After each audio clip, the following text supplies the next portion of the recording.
Hello, I'm your host Tashim, and today on Fox TV, we'll be focusing on the father of epidemiology, John Snow. He was the eldest child in his family, and he was born into a laboring class family in York. His father was a farmer and a landlord. He had an interest in medicine where he began studying at the age of 14, and he was apprenticed to work as a surgeon apothecary in Newcastle for 6 years before moving to London. As a physician, he lived and practiced in London until his death. His theory during this epidemic was that the disease responsible for people getting sick was caused by a particle that was ingested orally rather than of miasmatic air. He administered chloroform to Queen Victoria at the birth of her 2 children. But let's pause on this excellent John Snow for now, and let me introduce these 3 epidemiological experts who will talk more about John Snow's and his contribution towards epidemiology. First, we have Mihina. Good afternoon, everyone. So Mihina, let's start off with you. Can you tell me a bit about the observations of John Snow on cholera? John Snow observed several cases of cholera, and from those cases he made observations. He noticed cholera was acquired as a waterborne disease, and it was also transmitted through other ways. He also rejected the spread of cholera merely via effluvia, which was given off from the patient into the surrounding air and was inhaled by others. He insisted that some materials of communicable disease passed from the sick to the healthy, which had properties of increasing and multiplying in the body and attacks. Cholera commences with an infection of the alimentary canal, including the stomach and the bowels. It causes an irritant on the surface of the stomach and intestines, and withdraws fluid from the blood circulating capillaries, reproducing its own kind of cell structure, which cannot be recognized by a microscope. It is recognized by effects but not by physical properties. In cholera, incubation period is from 24 to 48 hours, causing it to spread rapidly. A want of cleanliness due to habit or shortage of water keeps cholera going. Constant use of hand basin and towel, separate apartments for cooking and eating distinct from sick rooms help prevent the spread of cholera. Mixture of cholera evacuations with the water used for drinking and culinary purpose escalates the disease as well. So for someone to catch cholera, they don't need to come into contact with someone else who is infected by this disease. Very interesting. So I heard that John Snow was researching about the Broad Street outbreak. So what was his observations on that? In the year 1853, within 10 days, a cholera outbreak took place which resulted in 500 fatal attacks and deaths. The outbreak took place in the intersection of Broad Street and Golden Street and other adjoining streets. He suspected that there was a contaminated water in the street pump near the end of Cambridge Street. He noticed that the water varied during the next 2 days in the amount of organic impurity visible to the naked eye. On close inspection, he noticed it was in the form of small white particles. As we take a look at this graph, I'll explain the next step he took, which was to request to take a look at the General Registration Office for the deaths from cholera, which was kindly granted. He started examining the week of September 2nd in the sub-district of Golden Square, Berwick Street, and St. Anne's, Soho. He observed that 89 deaths that were the cause of cholera were registered during the week in 3 sub-districts.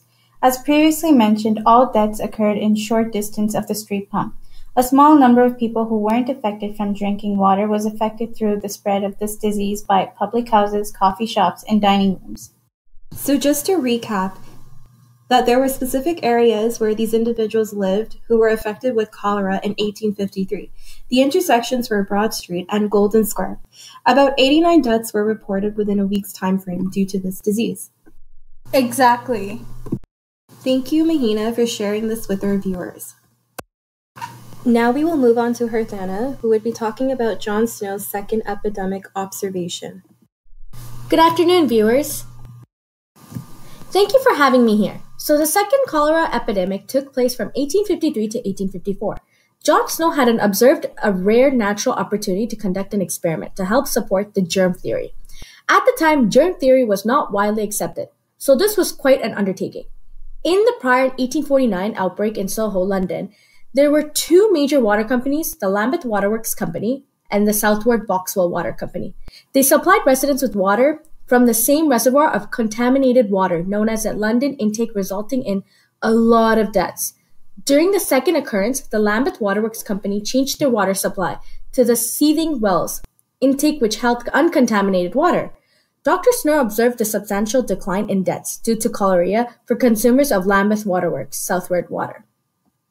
So let me get this straight. In the first epidemic, he figured out the cause of cholera, and in the second epidemic, he knew where the source was coming from. Am I right?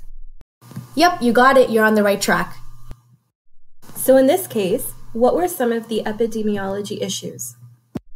He observed certain conditions we know that allow cholera to thrive. He also observed how cholera is not diffused into every particle found in water, meaning that not every single person who drinks the water will become infected. Period of incubation plays a role in the time it will take for victims to become affected. If someone consumes contaminated water, they may not become sick instantly. It could take time for the disease to incubate and then become lethal. Furthermore, the seasons also played a role in the spread of cholera. He found that during spring and summer, cholera was more prevalent due to the lack of unboiled water intake. Another of Dr. Snow's discovery included the geological theory of cholera. He noticed that those that drink soft water or sandstone water were least likely to contract the disease. The properties of and oxidizing agents of sandstone water helps kill the microorganisms in river water. Wow, I guess I should start drinking soft water then. Thank you for coming in and sharing your insights.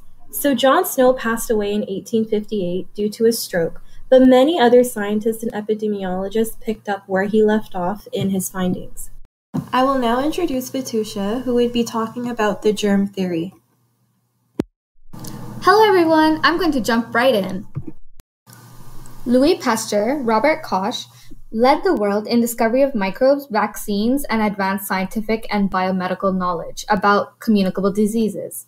Louis Pasteur was born on December 27, 1822, in Dole, France. He discovered that microbes were responsible for souring alcohol. He also developed pasteurization. His work in germ theory also led him and his team to create vaccinations for anthrax and rabies. Robert Koch is best known for isolating the tuberculosis bacterium. He is considered the founder of microbiology. He developed the criteria Koch's postulates that were meant to help establish a causal relationship between a microbe and a disease. His theory was that microorganisms or other pathogens must be present in all cases of the disease and not in healthy animals. The pathogen must be isolated from the diseased host and grow in pure culture. The pathogen from the pure culture must cause the disease when inoculated into a healthy animal.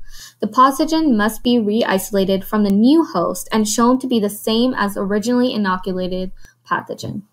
So after John Snow's death, Louis Pasteur and Robert Koch continued more of his findings into their studies. Thank you, Vithusa, for coming in and educating our viewers. Well, that was all for today. I hope you guys enjoyed this talk show. Stay tuned for next week's episode. Until then, I'm your host, Tashim, on Fox TV.